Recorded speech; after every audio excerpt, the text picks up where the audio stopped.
The night had already swallowed up the street when I first saw her. The street lights flickered, casting their weak, yellow glow on the cracked pavement. It wasn't unusual to see someone walking down the sidewalk at this hour, but something about this girl caught my attention. How small she seemed against the vast, empty city, like she didn't belong. I thought nothing of it at first, figuring she was just another lost soul wandering home. But when she stopped and turned to look at me, the hairs on the back of my neck stood up. She was standing in the middle of the street now, her figure barely visible in the dim light. The silence between us stretched on for what felt like ages, and it wasn't until she spoke that I finally moved. "Can you help me?" Her voice was soft, almost trembling, like it wasn't meant to be heard. But it felt wrong, like something was lurking beneath the surface of her words. I took a step forward, my eyes narrowing as I looked at her. She couldn't have been more than 10, maybe 11, but her face was pale, almost unnatural in its stillness. "What's the matter?" I asked, my voice a little too loud, too abrupt. "I can't find my parents," she said, her eyes glancing around, though there was nothing but empty streets and dark buildings surrounding us. "I was playing, and now I don't know where I am." I glanced down the street, half expecting to see some frantic parent running toward her. But no one came. Just the street. Just the night. "Where are you from?" I asked, my tone softer now, the instinct to protect kicking in despite the strange unease crawling up my spine. "I don't know," she replied, her voice carrying an odd echo that I couldn't shake off. "Can you help me find them?" There was something unsettling in her words, a dissonance that made my chest tighten. My hand reached into my pocket for my phone, and I stepped back a little. "I'll call the police. They'll be able to help you." The girl didn't move, didn't speak, and for a brief second, I thought she hadn't heard me. I turned to pull out my phone, my mind racing through the possible scenarios. Kidnapping? Runaway? Or something worse? As I dialed, the faint sound of her footsteps caught my attention. I spun around, my heart skipping a beat. She was standing far closer to me now, mere inches away, her black hair falling in uneven strands around her face. I hadn't heard her move, hadn't seen her come closer. How?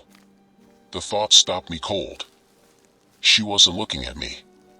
She was staring into my eyes, her small, dark pupils swallowing everything they met. No light. No reflection.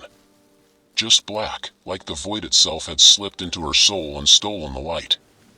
I froze. My stomach churned, and my breath caught in my throat. What the hell?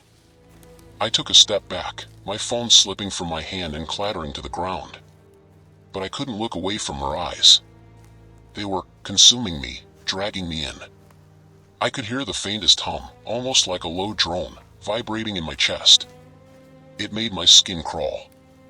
The air felt colder now, the world around me growing distant, as if I wasn't even standing on the same earth anymore. I wanted to scream, but my voice was lodged somewhere deep inside my chest, suffocated by the pressure building within me. There was nothing in my mind but that darkness in her eyes, the quiet hum that seemed to rattle my bones, and the overwhelming sensation that I had been here before, somewhere, sometime, but I couldn't remember when or how. My hands were shaking, and when I opened my mouth to speak, no words came. And then, just like that, the girl was gone. The air cleared, the humming stopped, and the night returned to normal. Or so it seemed. My heart was pounding in my ears, and I stood there for what felt like an eternity, unsure of what had just happened. I glanced around. The street was empty. There was no sign of her. Nothing. I dropped to my knees, heart racing, and picked up my phone. The call to the police had failed. It was just a dial tone. I tried again. And again. Nothing. I needed to get out of there. I needed to leave. I turned, ready to sprint back to my car, when something caught my eye. There, in the alleyway just ahead, was a shadow moving in the dark. My heart skipped again, but this time, the cold dread wrapped around me like a vice. I couldn't remember how long I had been standing there, or why everything felt so wrong. The streetlights flickered again. Another shadow, closer now, looming. I knew I had to run, but something in me hesitated. Then it all went black. I woke up to the harsh sting of the sun on my face. The world was blurry at first, foggy, and it took me a moment to realize that I was no longer standing on the street. I was lying on something hard, a concrete floor, and the smell of mildew hit me like a slap to the face. My head felt like it had been split open, the light too bright, the air too still. My limbs were aching, my muscles stiff from the cold, but worse than that, my skin felt wrong. There were cuts. Deep ones. Symbols, maybe. Scorched into my arms. Something unfamiliar, something ancient. I had no memory of how they got there, but they were real. And they burned.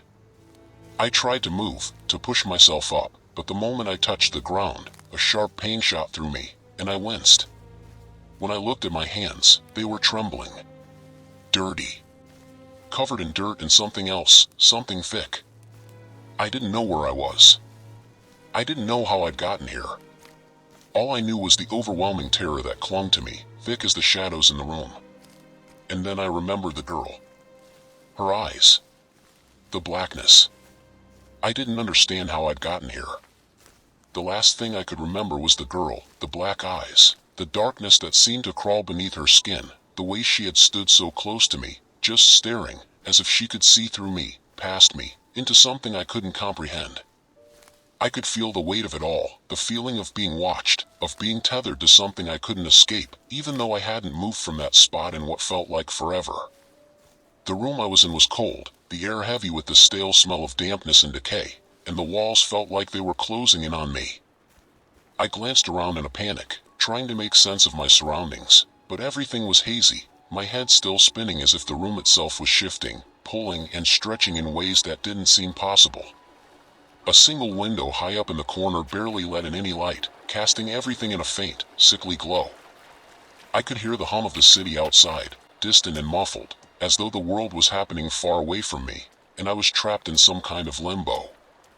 I rubbed my eyes, trying to clear the fog in my mind, but when I pulled my hand away, my fingers were slick with something thick and sticky. Blood.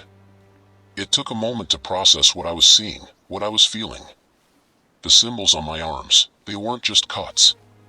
No, these marks went deeper, like they had been carved into my flesh by something, or someone. They looked like ancient runes, twisted and strange, their meaning just beyond my reach, like a half-remembered dream. I couldn't make sense of them, couldn't figure out where they came from or why they were there. But the more I looked at them, the more I realized they weren't random. They were deliberate. There was purpose behind them. The pounding in my head grew louder, each throb more painful than the last. I tried to stand up, to gather myself, but the moment my feet hit the floor, I stumbled, almost losing my balance. My body felt weak, like I hadn't eaten or drunk anything in days. The air felt like it was pressing in on me, thick and suffocating. There was a coldness that seemed to emanate from the very walls of the place, a biting chill that went straight to my bones. The room was eerily silent except for the sound of my breath, quick and shallow, and the occasional creak of what I now realized were old wooden beams stretching and groaning under some unseen weight. I needed to get out of here. I didn't know where here was, but I sure as hell didn't want to stick around to find out. I could feel my heart racing, the fear bubbling up in my chest like a pot about to boil over. I turned to the only door in the room, an old, rusted thing with peeling paint, and staggered toward it. My hands were shaking as I reached for the handle, the metal cold and slick under my fingers. I twisted it, but it wouldn't budge. I tried again, harder this time, but nothing. It was locked, or perhaps jammed. Frustration surged through me, mingling with the growing sense of panic. I pulled back and slammed my shoulder into the door, my body thrumming with adrenaline, but the door refused to give way. That's when I heard it. A soft sound, like a breath, too soft, too deliberate to be anything natural. It came from behind me. I froze. For a second, I thought maybe it was just the wind, the building settling, something explainable. But then the sound came again, closer this time. It wasn't just a breath. It was something else, something wrong. Something that made my skin crawl, that sent an icy shiver running down my spine. I turned slowly, dread pooling in my stomach as I glanced toward the far corner of the room. At first, I didn't see anything. Just shadows, stretching and twisting unnaturally under the flickering light. But then, I saw her. The girl. The one with the black eyes. She was standing there, as if she had always been there, blending seamlessly with the shadows around her. Her head tilted to the side, her small, fragile figure barely visible in the darkness. She wasn't moving, but her eyes, those black, empty eyes, were fixed on me. I opened my mouth to scream, but no sound came out. My breath caught in my throat, and for a moment, I thought I might suffocate right there, in the cold, suffocating darkness of the room. The girl's eyes, they weren't just black anymore. They were empty. Hollow. As though whatever had been human about her had been sucked away, leaving nothing but the void behind. She took a step toward me. I couldn't move. I wanted to run, to escape, but my legs wouldn't work, my body frozen in place like it was trapped in some kind of nightmare. The hum in the air, that same low, vibrating sound, returned. It was louder now, more insistent, like it was coming from inside my own skull. It was deafening, and the room seemed to pulse with it, as if the very walls were alive, breathing in sync with the rhythm of my fear. Her small feet made no sound as she moved closer, and the coldness in the room seemed to intensify, wrapping around me like an invisible hand, squeezing the life out of me. She stopped right in front of me, so close that I could feel her breath on my face, cold as ice, but that wasn't what terrified me. It was her eyes. Those black eyes, now so close I could see the way they shimmered, as though they were absorbing the light from the room, sucking it into some dark, empty void. "I'm lost," she whispered, her voice a mere breath against my skin. "Can you help me?" I opened my mouth, desperate to speak, to say anything, but I couldn't. The words stuck in my throat. My heart hammered in my chest, and my body screamed at me to get away, but I was trapped. Trapped by her eyes. And then, everything went dark again. I woke up with a jolt. My head slammed against something hard, and I gasped, disoriented, my mind struggling to catch up with reality. The room was gone. The shadows were gone. The girl was gone. I was lying on the cold ground again, but this time, I wasn't in the same place. I was somewhere different. Somewhere worse. The world was quiet. Too quiet. And then, I felt it. The scrape of something moving across the floor, a shiver of cold air against my skin. It wasn't over. Not by a long shot. Black Eyes, 3rd episode. The silence in the room was unbearable. The darkness pressed in, thick and suffocating, and for a moment, I thought I might lose my mind. I didn't know where I was, or how I had gotten here, but one thing was certain, whatever had happened the night before wasn't some fevered dream, some twisted hallucination of my mind. It was real. And it wasn't done with me yet. I tried to move, but every part of my body felt heavy, like my muscles had been drained of all strength. There was a dull ache in my neck, and when I reached up to touch it, I could feel the raw, tender skin. I looked down at my hands, and the first thing I noticed was the blood, dark and sticky, smeared all over me. It was still fresh, warm, and I shuddered at the thought of what might have happened in those lost hours. I wiped my hands on my jeans, the smell of iron thick in my nostrils, but that didn't help. It only made things worse. I forced myself to sit up, my head spinning as the room swayed with the effort. I wasn't alone. I knew that much before I even opened my eyes. The air felt charged, thick with a presence that pressed in around me like a wall, suffocating, as if something was watching, waiting for me to make a move. I kept my breathing shallow, hoping against hope that whatever it was, whatever had followed me into this place, would just leave me be. But I knew better.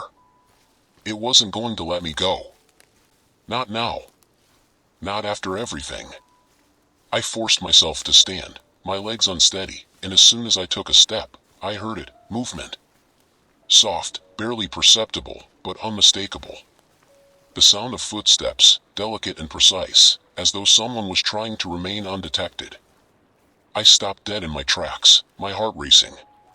The air grew colder, the chill seeping into my bones, and I could feel it then, the feeling of being hunted. Of being stalked by something far darker than anything I could understand. I turned toward the source of the sound, but there was nothing, just the darkness. A void that stretched out in every direction, offering no answers, only more questions. I swallowed hard, trying to steady my breath, but the air was thick and suffocating, making it harder and harder to breathe. And then, I saw her. The girl. She was standing in the far corner of the room, almost blending into the shadows, her tiny form barely visible. But I could feel her eyes on me, those eyes, black as pitch, swirling like a void that sucked in everything around it. I didn't need to see her face to know that she was the one behind all of this. The one who had led me here. Who had pulled me into whatever nightmare this was. I opened my mouth to speak, to demand answers, but the words died in my throat. The silence was so absolute, so complete, that even the sound of my own thoughts seemed like an intrusion. I couldn't move. Couldn't think. The girl, standing so still, like she was waiting for something, waiting for me to do something, anything. But what could I do? How could I escape something that wasn't bound by the rules of this world? Help me. Her voice was barely a whisper, so quiet that I almost didn't hear it. But I did. I heard it, deep inside my chest, vibrating with an unholy resonance. It was the same voice she had used before, the one that sent chills down my spine and made my skin crawl. But this time, it wasn't just words. It felt like a command, like a pull on my very soul, urging me to do her bidding. I stumbled back a step, shaking my head, desperate to deny it. No. I wasn't going to help her. Not after everything. But then, I heard it again, louder this time, as though it came from inside my own mind. Help me. I closed my eyes, trying to block out the sound, but it wouldn't stop. The words dug deeper, until it felt like they were carved into the very marrow of my bones. The pressure in my chest grew, squeezing out all the air, leaving me gasping, helpless, as if the very room itself was closing in on me. I had to get out. I turned away from her, from those eyes, but it felt like I was walking through molasses. My feet dragged, heavy and unwilling, as if the very ground beneath me was trying to keep me from moving.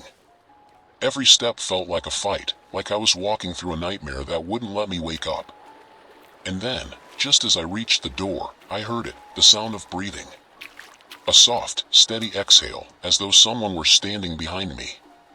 I didn't dare look. I didn't want to. But I could feel it, the presence. That dark, suffocating weight, pressing down on me from every side. I reached for the door handle, my hands trembling, and when I twisted it, it opened. Just like that. As if whatever had been holding it shut had released its grip on me. I rushed through the doorway, my body moving faster than my mind could process. I didn't look back. I didn't dare. I ran, stumbling down what felt like an endless hallway, my heart pounding in my ears, the sound of my footsteps echoing off the walls. There was no escape. I knew that now.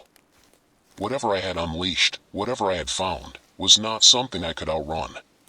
It was inside me now. It had marked me. The symbols on my skin, the blood, the girl, everything pointed to one terrifying truth. I was cursed. And I wasn't going to get away from it. Not this time. As I reached the end of the hallway, I looked up, and I saw something. A shadow. No, not just a shadow, something darker. A presence. Something that wasn't supposed to be real, but it was there. The girl, her black eyes glowing, standing in the doorway ahead of me, her smile widening as the darkness closed in, swallowing everything.